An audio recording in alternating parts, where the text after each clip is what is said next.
Hello, hello, good morning, everyone, and thank you so much for joining us this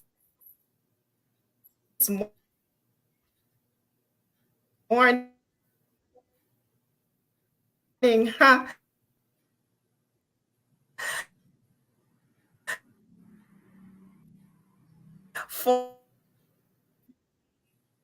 For another, I say munch and learn, but this a little bit.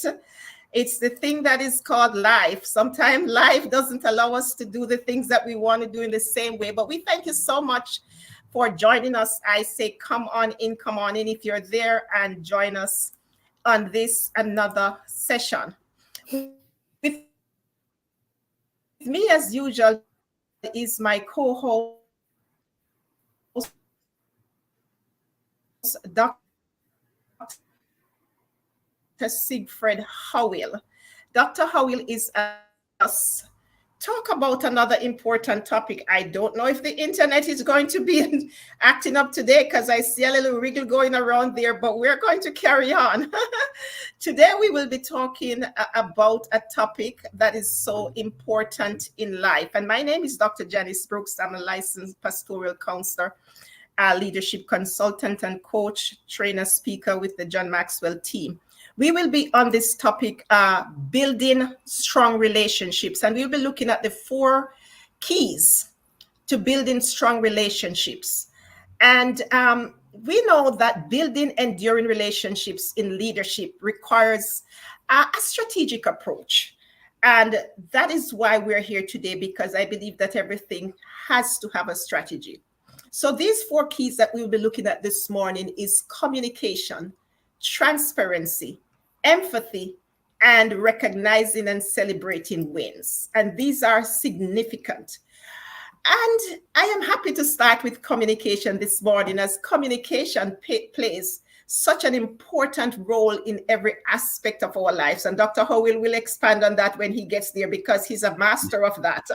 He's a master of relationships. So I know he will expand more on that. But I do believe that communication plays an important role in building strong relationships in leadership positions.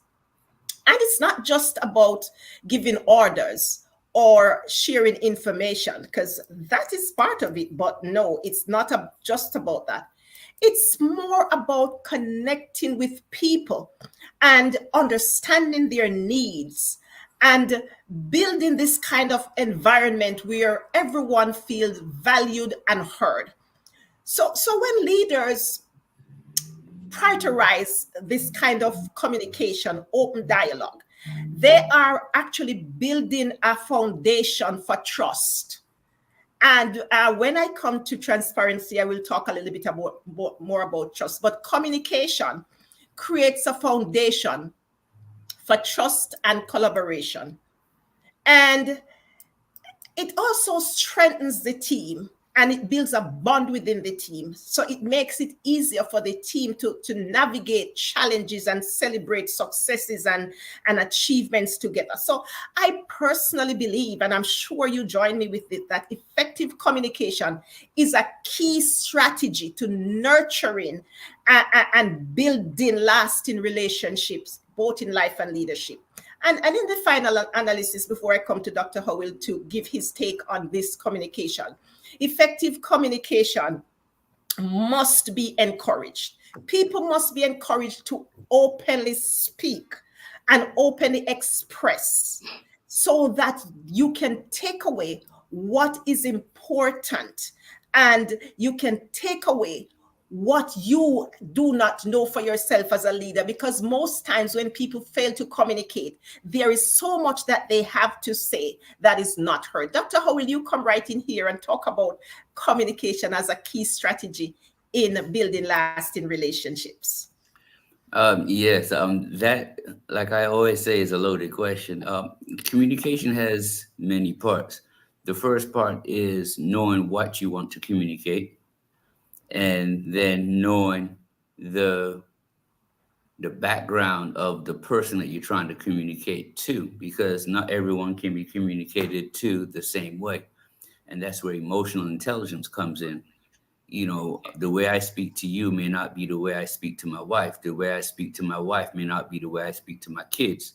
And so as a leader, you have to know how to motivate individuals, how to keep them focused to the main points that you're trying to communicate, and not bring up too many things and not be too vague. And I know one of your last topics is transparency. And so a lot of times people communicate one way, but they're trying to say something totally different. They expect people to read between the lines, and they expect people to know those nuances. And so you have to know the people that you're communicating with. And then you have to know what technique, what strategy is best for that particular environment and for that particular person. Because you might be in a work setting, but that person may not be able to take that information the way that you're presenting it. It might be the presence that you bring to that environment. For example, I remember when I was a teacher, there were times that we had trainings and they wanted us to be transparent, but then they had the administration in the room.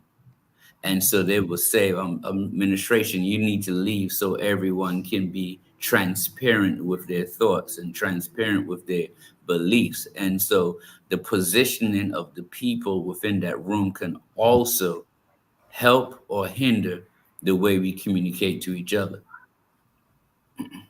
Wow, that's an excellent point, Dr. Howell, as we talk about communication. And earlier I did mention open communication, but you have made a significant point, because you're actually saying the audience or the people in the room also determine the level of communication. Mm-hmm. Because what you're saying is that some communication needs to be held in other spaces. Yes. So leaders now have to know and understand when open communication is needed in the team and when to move certain persons aside or certain team members aside to communicate with them. For example, let's say the president knows that the country is going into a critical crisis. He might communicate that information to his staff and to his advisors, but he's not going to come on national television and scare everyone, because that gives the idea that he may not be in full control of the country, or that the country might be in peril. And so some of that information needs to be withheld from the regular people or the citizens, but maybe need to be told to the people within his inner circle. So what he tells us will be different from what he tells his inner staff, because the positioning of both situations are different. Excellent point, Dr. Howell. Thank you for really clarifying that. So leaders know that information is not just always in the open. There's certain information that has to be closed. And that moves us to the second point we're talking about today. We are on 4 keys of ensuring that we have lasting relationships. And the second key is empathy. And empathy is a big one because it's wrapped up in emotional intelligence. And leaders who really actively listen and show genuine concern for their team members, they create an atmosphere that promotes loyalty and commitment. When we are able to actively listen, we are actually creating a different type of environment. And it's not just creating that environment. We are genuinely showing that we understand and we share their feelings. And this is where the trust and the connection is created. The emotional intelligence that flows, empathy that flows out of the emotional intelligence, help a leader to really respond to their team more effectively. When you put yourself in the person's shoes, and I know that that is sometimes very vague in leadership now, or is not so prominent in leadership, where leaders are not able to put themselves in the team member's shoe. So they are not able to feel what the team member is feeling. They don't see from the team member's perspective. They are not able to empathize. And so if you are not able to do that, then it creates a lower morale and collaboration in the team. But when you're able to empathize, the morale and the collaboration within the team improves, leading to a more positive work environment. And Dr. Howell, because he's a relationship expert, he will tell you that it's not just in the team, it's at home, it's everywhere. When you're able to do this, to empathize, you create a more collaborative environment. Dr. Howell. The first thing I want to say is there's a big difference between sympathy and empathy. Sympathy is feeling sorry for someone and what they're going through. Empathy is trying to put yourself in their shoes to understand what they're dealing with. And one of the biggest examples that I can think of, and then I'll explain a little deeper, is when we were going through COVID, and Helen DeGeneres, she was saying, it is hard to go out and pay $9 for a gallon of milk when the money is short.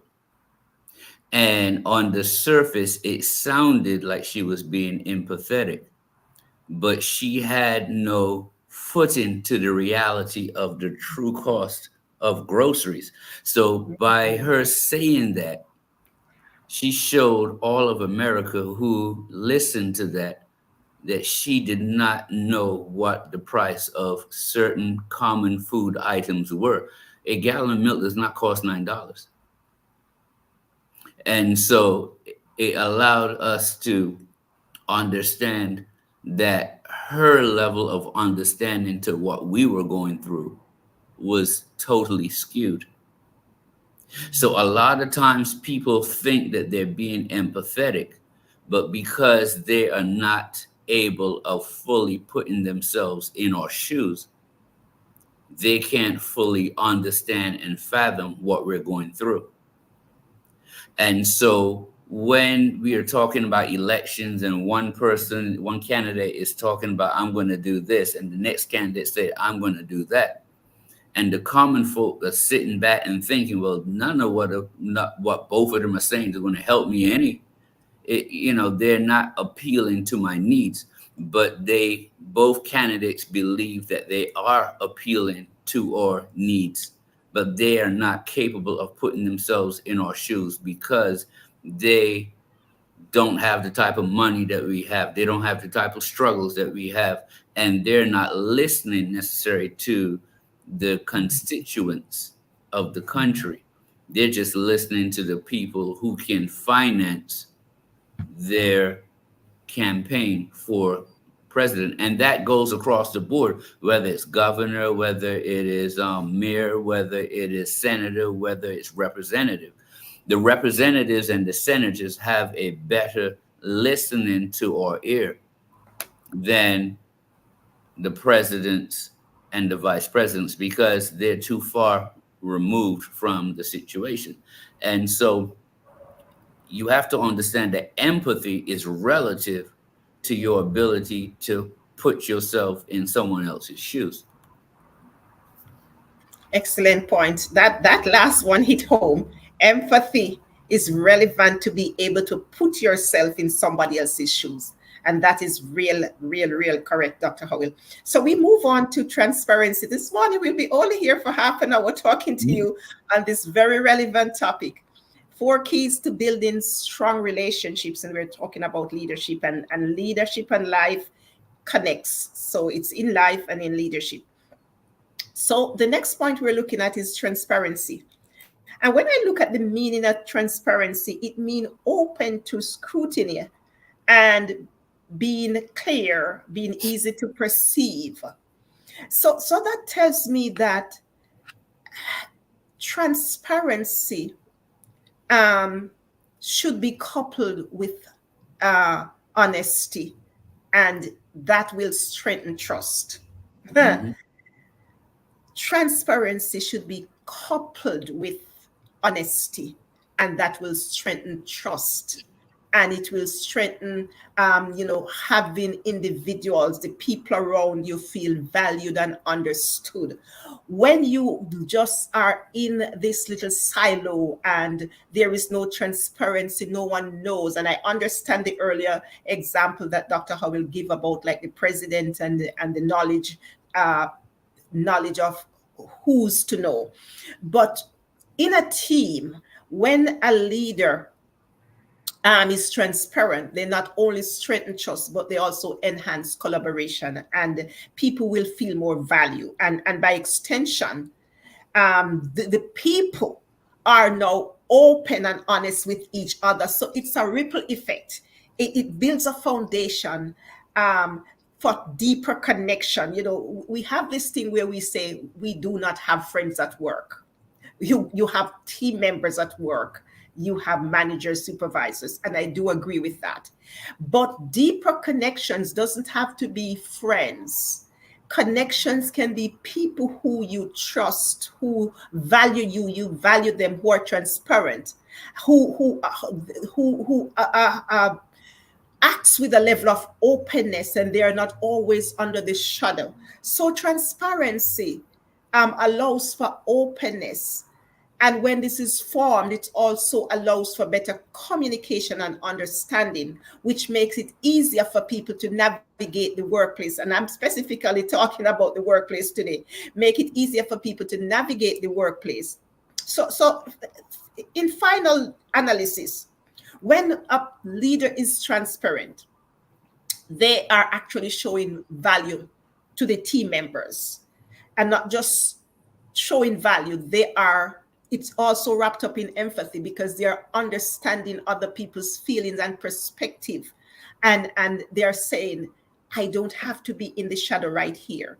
I can allow you to see what's happening. Because sometimes there are things that affect the team, and the leader knows that this is going to affect the team in a negative way. But because they're not transparent, they keep skirting around the matter. And then when it comes around to that time, the team feels deflated. They feel burdened. There is no security. They feel uncomfortable. They are not able to be their true selves. So transparency is the key to nurturing relationship that will stand the test of time. And as I said in the initial stage, I said it must be coupled with honesty, and then it will bring out trust. Dr. Howell. Yes. I have a question to ask, and I'm gonna attempt to answer that, and I would like to have your opinion at the end. My question is, when is transparency too much? And let me give an analysis. If you are a team leader and the people above you tell you that this is crunch time, we need to get a certain amount of sales or we're going bankrupt. Is it in the interest of the individual team leaders to tell their subordinates about the bankruptcy, or should they just tell them it is crunch time? A lot of things are going to happen if we don't make these deadlines. And so I need everybody to put their best foot forward, because a lot of things can happen that's going to affect our life. And so a lot of times transparency is not full transparency, because it might affect the stress level of the teams, which causes them to worry and not be creative and not be products or solutions driven. And so transparency can mean honesty, but you also need to give trust. You need to build trust to the point that your team knows he's not saying something, so we still got to get this done. He's protecting us from the stresses from up high. But when he says it's crunch time, we know that we got to get into gear and get this done. And so sometimes honesty is letting people know. And you can be overly brutally honest and transparent and cause more problems than solutions, or more problems than helping. And so a lot of times people want transparency and honesty, but sometimes it will hinder the progress of the company. One of the cases in point, yesterday, my wife went to a local pharmacy, and she's been fussing about the pharmacy because, well, this particular drugstore, because their shelves have been bare. And the manager in the pharmacy part of this store was telling them things are going to get better because we just got through a bankruptcy and we found a way through. So we are now about to get more products in. So she was transparent, and my wife was thinking about changing pharmacies because this particular place never had what she wanted. But because of that level of transparency, she was saying, oh, they were going through a hard time. Oh, they got it fixed. I'm going to hold out a little longer. So sometimes transparency can help you keep your members and keep your customers and keep the people that were thinking about bill and ship, because they did not know it was something that you had to work through before you got back to normalcy. So, Wow. like I said, what are your thoughts on being too honest, being too transparent? And Dr. Howell, I'm going to answer this first. I don't think that there is anything that is called, this is me personal. I don't believe that there is anything that is called being too honest. Okay. You either honest or you're not honest. And I see information as needs to know point in time. Okay. Needs to know point in time. So the one with the bankruptcy, they need to know that we need to build this sales. We need to have this level of sales going in the next month. But point in time, we don't need to say bankruptcy. Mm-hmm. But if you notice the sequence that we have been coming in, we started with communication, then we came to empathy, now we are transparency. And the final one we're going to talk about is celebrate wins in the next minute or two.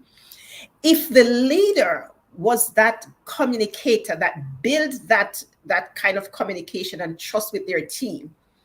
I attended a big church in the past when I was in Jamaica. We had over 1,800 to 2,000 members in the church, and I loved my pastor. And one thing he used to say, he was a great communicator. He would say, "I am coming to you today, and we have a need in the church. And you know I don't come to you unless the need is significant." And when my pastor says that, half or more, maybe 3/4 of the church get up to support that need. He doesn't have to state it out that a sister is getting evicted or a brother is in the hospital and can't pay their bill.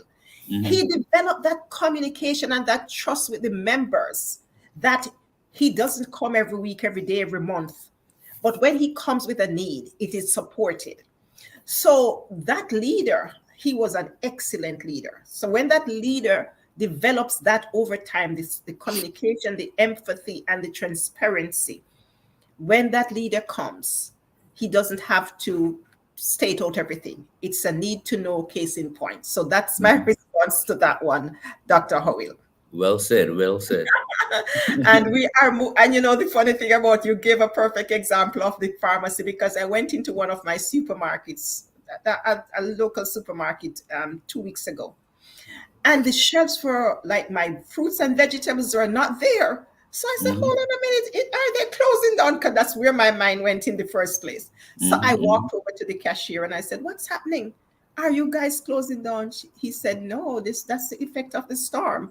We haven't been able to bring in back all our produce because of the storm. And I said, oh, yes. Now I understand, because I was thinking I love the supermarket so much and I'm not seeing my regular vegetables. So asking the question and the person being transparent makes such a difference. So our final point, because we're about to wrap up in about 3-4 minutes, is the wins, celebrating the wins. Because a lot of times leaders will wait until there's a big thing and we're having end of year celebration, but the team never get a chance to celebrate the daily wins or the weekly wins or the monthly wins. And I recall when I used to lead a team of 45 team members, we used to have a meeting every week. We have daily department meetings, but we had a team meeting for everybody at least once a week. And in those meetings, we are going to celebrate the wins, because we're not waiting until head office tell us that we meet the target 2 times over before my team celebrate. We are celebrating, so that gives them the energy and the strength to move the targets in a greater way. So celebrating the wins, there is no two ways to that. It must happen, and it should happen. As to the timeliness of it and the variety, or the what it takes, the team can decide that, the leader can decide that, but it's something that must happen. Dr. Howell, your final points on that one. Yeah, that is very true, because what you're speaking to is momentum. Momentum is the ability to gain that speed needed to get to the finish line. One of the hardest things to do, I remember as a kid, sometimes my mother would be driving the car and it would cut out, and we would have to push it to the side of the road. And trying to get that car to move was difficult. But once it started to move, you could continue pushing it with one hand, even as a kid. But momentum in science is getting something to stop doing what it's currently doing. So if the car is stopped, it's going to take a lot to get it started. And if a car has started, it's going to take a lot to stop it. And so at the end of the day, that momentum is what we're trying to build in a business. So the leader must know the team and know whether or not you need weekly, bi-weekly, monthly, or quarterly goals to celebrate. It all depends on your team. Sometimes if they do it overnight, it might be a 24-hour. All right, we got to hit, everybody's getting overtime. We got to get this done by tomorrow morning. And if you make the goal, you celebrate one day, for that particular day, because that's going to bring the morale up. That's going to bring the momentum up and push them towards the next goal that you're trying to reach. And like we tell people in life coaching, celebrate the small wins, because those small wins is the momentum that you need to keep going when things get difficult and you want to stop or you want to give up. You just reflect and remember what hurdle you just got over. And the thing about hurdles is this: a hurdle means something you can get over. And even if you don't get over, I know you've seen in the Olympics, sometimes people try to jump over the hurdle falls over, but they keep running anyway, and they might still get a medal at the end if they make up that time. And so it's not something that you can't get through. So the aim is to get over it, but sometimes you got to just get through it to get to the next point. But you have to celebrate everything, every milestone, and that gives you the momentum needed.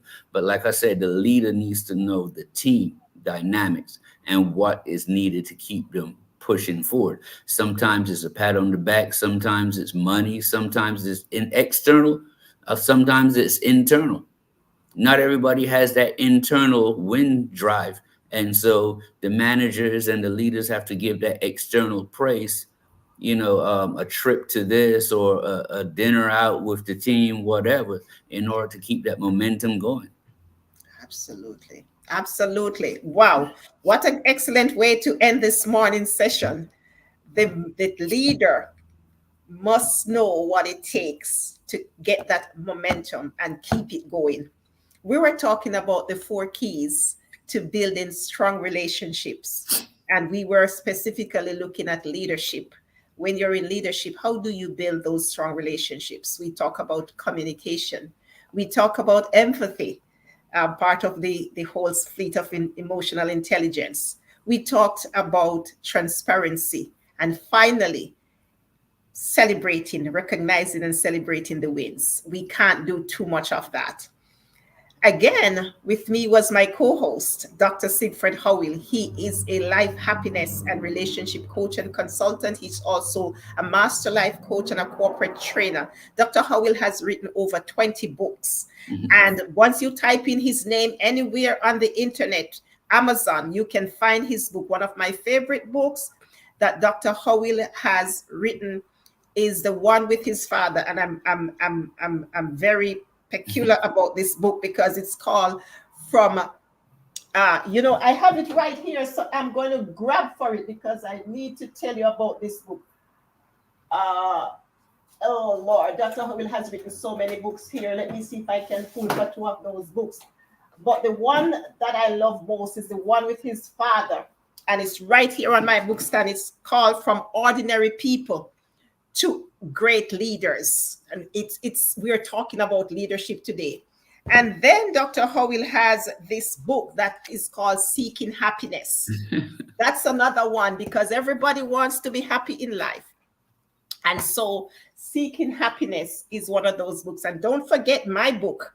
When you read this little book, it will change your whole life. It's called Anchored by Purpose. Don't forget to support us. They're all on Amazon. And my name is Dr. Janice Brooks again. I'm a leadership coach and consultant, part of the Maxwell team. We will be back here next Friday at a time. If life happens, then we have to change our time. But we'll be back here next Friday. I hope you have a wonderful rest of your Friday and a great rest of your weekend. God bless you. Thank you for watching in. Bye, everyone.